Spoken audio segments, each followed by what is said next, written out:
Hey guys, welcome to Comics Pull List, the show where we discuss some of the biggest comics to come out within the last month. We're back in full force with a couple new books for us all to chat about. This week we'll be reviewing Hawkman number 1, Immortal Hulk number 1, as well as Justice League number 2. Remember to show your support to the creative teams behind the books and pick them up at your local comic book shop, Comixology, or through the links below on Amazon. Don't forget to click that like button and subscribe to the channel for more content. Let's not waste any more time and get into the books. Getting started, we have Hawkman number 1 by Robert Venditti and Brian Hitch. Okay, so a lot of people may not know Venditti from his past work like The Flash and Green Lantern, but he might be one of the best hidden gems in comics. To be honest, I don't even know if I would have picked it up, but his name sold the book for me. When it comes down to Hawkman's history, abilities, or even motives for that matter, Hawkman as a character has always been confusing at best. What really sets this new series off for me is that Venditti finds a way to not only craft his own story, but marries Hawkman's past to make it one cohesive unit. So for those of you that are new to comics, I can definitely understand why you could be asking who the hell Hawkman is. Between the reboots and negligent writers, Hawkman has gone from a space cop from the planet Thanagar to a reincarnated Egyptian prince. Here's where this book comes in. Issue 1 takes off explaining to the reader that the current incarnation of Hawkman, Carter Hall, is an archaeologist and preservationist of history in search of answers to his mysterious and convoluted past. Because even he doesn't know what's up. The beauty of Venditti's writing here is that from the beginning, he acknowledges the fact that he's ruled ancient Egypt as a prince, battled as a medieval knight, and lived in the Old West as a gunslinger. But yet there are pieces missing from his past.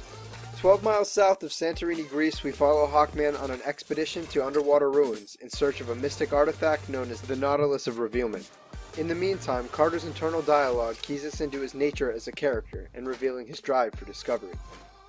This book feels like a very Indiana Jones hard-hitting adventure series, and that's something I haven't seen in comics for a good while.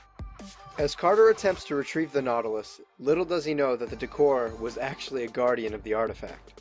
The giant three-eyed stone ape tries to kill Carter and prevent him from looting his tomb. Struggling to gain a foothold, Hawkman takes to the skies as the statue is in hot pursuit. He soon realizes that in order for him to preserve one past, he may have to shatter another. So in one last effort, Hawkman reveals his nth metal mace and swings down on the ape statue, ending the chase. With the Nautilus in hand, Carter visits an old friend in order to use the artifact to shed some light on his past. In doing so, he explains that in order for him to uncover the history of the world around him, he must first uncover his own past. Using the Nautilus and the power of Madame Xanadu, Carter is thrust into pieces of his past through his various reincarnations. In the process, Carter learns that not only has he been incarnated throughout time, but also space. He sees his past lives as Egyptian Prince Khufu and the Gunslinger, but also his forgotten lives as Thanagarian officer Qatar Hall and Kryptonian Qatar Ul. Amongst these reincarnations, however, Carter sees visions in which a new threat has decimated civilization on Earth. In order to uncover the answer to the threat facing him, Carter realizes that he must first look to discovering more about his own past.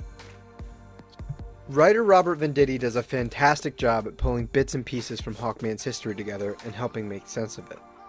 There's no more wondering about whether or not something's actually happened, because now it's safe to assume it all did. To be blatantly honest, I could never really get into Hawkman as a character because I couldn't get past his complicated history, but issue 1 has me absolutely hooked. This book gives us an astounding action-adventure series with a hint of mystery, and I really can't ask for much more. Artist Brian Hitch also deserves much credit for delivering some spectacular art. This book has a lot of gorgeous spreads where Hitch really gets to stretch his wings and flex some creative muscles. Between great writing and art, I can't give this book anything less than a 9 out of 10. Spectacular beginning to a series that I didn't even know I wanted to read. Also, if you want to pick up this book, feel free to do it from the get-go. There's nothing required for you to check this out and enjoy it on your own. If you absolutely have to know where Carter has been recently, check out Dark Knight's Metal. The links to grab these books for discounted prices from Amazon will both be in the description down below.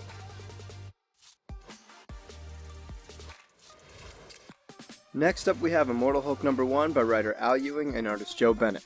So just to be upfront with you guys, I've never actually read anything with a Hulk-centric plot besides World War Hulk. But I decided to check this book out anyways, because of the premise and the merits of the writer. Not to mention, stunning covers by comics legend Alex Ross. It seems like the writer Al Ewing is really pushing to do something different with the Hulk, and I'm down to check it out. Immortal Hulk #1 opens up with a cliche gas station robbery, or so we think. At gunpoint, the anxious gunman signals to the cashier to give him all the money in the drawer. In the process, a loud noise causes him to point the gun and shoot, only to find out that a young girl was on the receiving end. An unassuming Bruce Banner watches the girl drop dead as his eyes become green with rage, only to get shot down seconds later. Soon after, the police and media outlets arrive to cover the scene. The deceased Bruce Banner is regarded as a John Doe, indicating to us that wherever he is, the world didn't know he was there.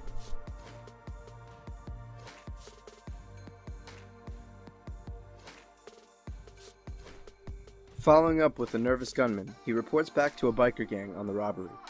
After the gang finds out that he couldn't deliver the money he'd owed them, the leader makes threats towards his family, only for a loud crash to emanate from the outside. In a panic, the gang scatters outside and are taken out in pieces by an unforeseen force. As the gunman makes his way outside, the unseen force from before is revealed, as the title would lead you to believe, is the Immortal Hulk, back from the dead again. Unlike what you'd expect, this Hulk is different from the day-to-day Green Machine. Here we learn that he's actually quite intelligent and able to form full sentences, not unlike the Mix-or-Fix-It persona from his early days. We get a potential nod to how Banner had ended up in this situation, with an analogy of a firing gun to letting himself run loose and unleashing his power. As bullets are let out on the Hulk, we're treated to a cinematic, "No, please don't," as we transition to a hospital with the robber laid up in the hospital bed. With the huge disturbance, the cops conveniently find the murder weapon besides the gunman's comatose body, and are able to match his fingerprints. The supposed sightings of a big green beast of destruction, combined with the disappearance of John Doe's body from the morgue, leave the local police suspicious of the Hulk's return.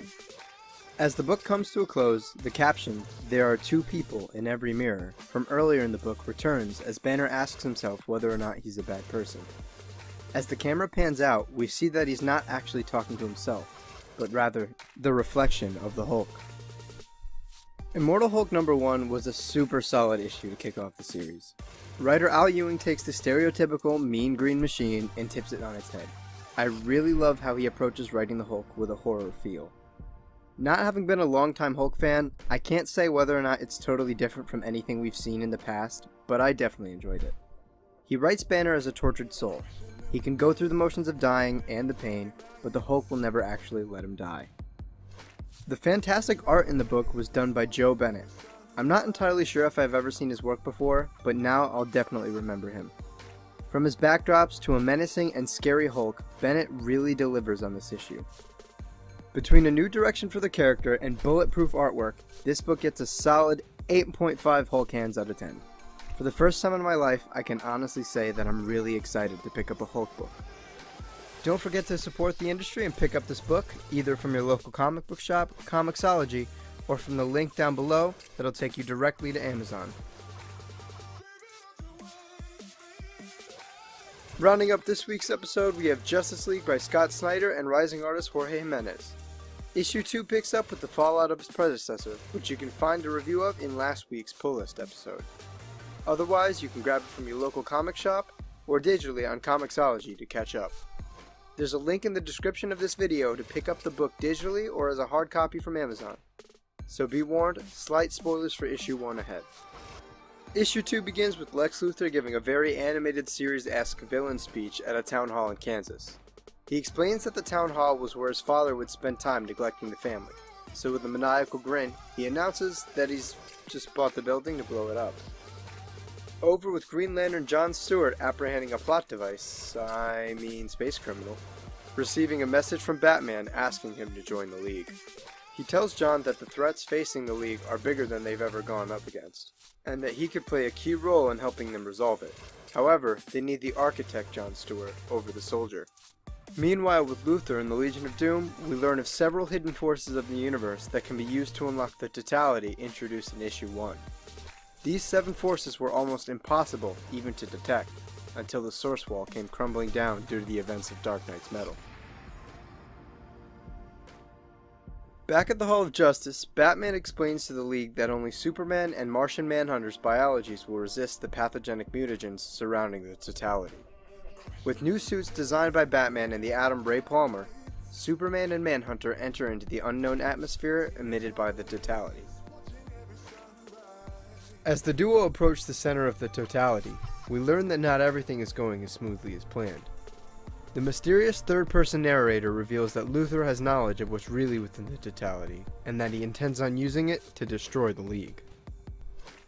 In space, Jon Stewart is flying towards the universal cosmic membrane when he's confronted by Sinestro, having unlocked the second hidden universal force, the invisible emotional spectrum. In order to find out what happens to both Jon Stewart, Superman, and Martian Manhunter, I'm gonna leave it up to you to read Justice League number 2's big reveal for yourself. In the end, this was definitely an enjoyable issue. Jorge Jimenez's art is absolutely amazing. He delivers every bit as much as I'd hoped he would, and more. Snyder delivers a lot of high-flying action in his own respect, a lot of cosmic crazy, and a lot of wild ideas, leaving his prints in DC Cosmic. I will say that I enjoyed the issue less so than issue 1, and that this issue kinda gets away from Snyder a bit compared to the previous issue. Like in Dark Knight's Metal, it seems like he's trying a bit too hard to draw out the cosmic, grandiose landscape, when he tends to be better at smaller, more grounded stories. I don't know if he's trying to leave his mark on DC Cosmic, or if he's just trying to step out of his comfort zone, but it didn't quite work as well for me this time. But, in this issue, Snyder does pretty well capturing individual voices of characters. However, I will have one gripe to make. I don't know if it's because of what takes place in Flash War over in the Flash books or what have you, but Barry's written a lot more like Wally than himself.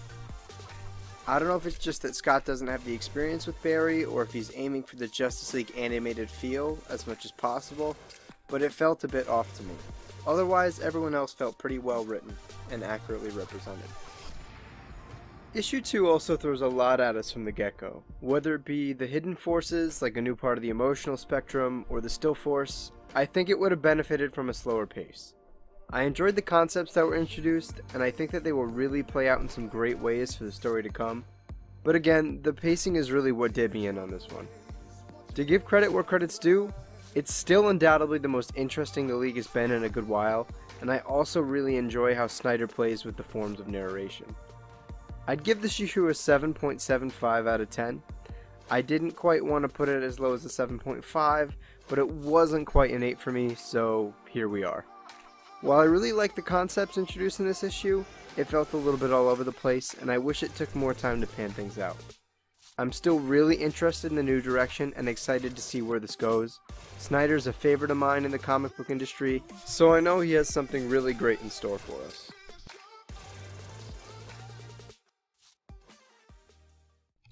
Alright guys, that's it for today's episode of Comics Pull List. I hope you all enjoyed it, and thank you for watching. Let me know what you thought of the books we showcased in this episode in the comments down below. If you want to read them for yourself, the links to grab them on Amazon will be in the description. Feel free to subscribe, leave a like, and comment, and share the video to help us grow. If you have any suggestions for episodes, or just how to improve the channel, leave it in the comments for me. Otherwise, let's just chat comics and all things geek. Also, before I forget, this Saturday we'll be dropping a spoiler and a non-spoiler review for Ant-Man and the Wasp. Catch you guys on the next episode from Dark Knight Nation.